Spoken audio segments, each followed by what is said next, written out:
Working a muscle in this exercise called the Flexor digitorum brevis. So I'll go through the setup and then break down a couple more nuances and the why behind this.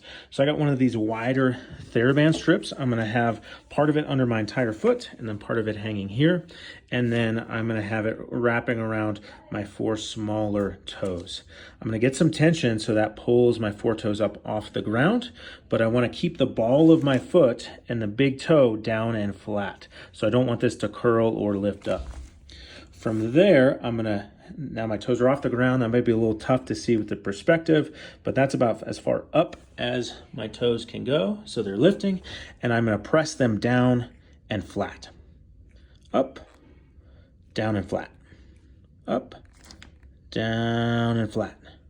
Up, down and flat. Don't rush this, so don't just kind of wave them around. Press down, hold for a second or two, and back up. So I know I'm zooming in on my toes. I got some pretty good tan lines. Please excuse that. But as I press down, you can see there's this little crease here. And so I'm doing my best to get all of the real estate of the bottom of my toes on the ground. That's a different muscle than what I would call curling, which is the tips of the toes. Now, a lot of the toe is not on the ground, and this robs the foot and ankle of some stability. It can also cause some nasty blisters or calluses across here, but potentially more importantly, it shifts me to the outside, and now my body has to compensate in order to get power and stability. So I'm gonna train down and flat, and often looking for that little crease there is helpful because then I know that I'm getting the right thing.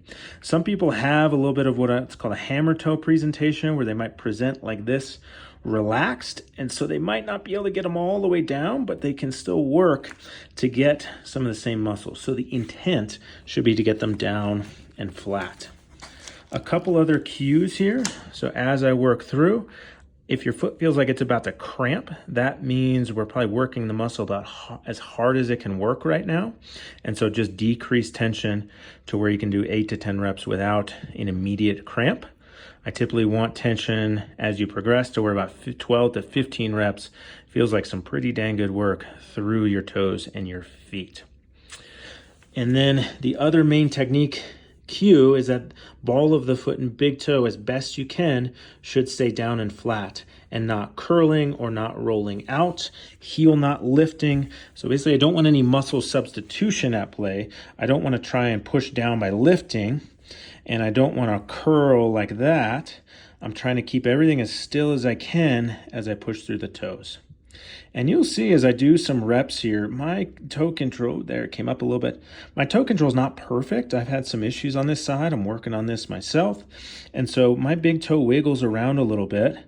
Don't stress over it, just reset the position. And if it comes up a little bit, not a huge deal, as long as the ball of the foot, the first metatarsal, stays on the ground. That's really the key here, is that we want that to stay on the ground. Coming up. Final thing is sometimes we'll see this is where these tendons kind of pop up.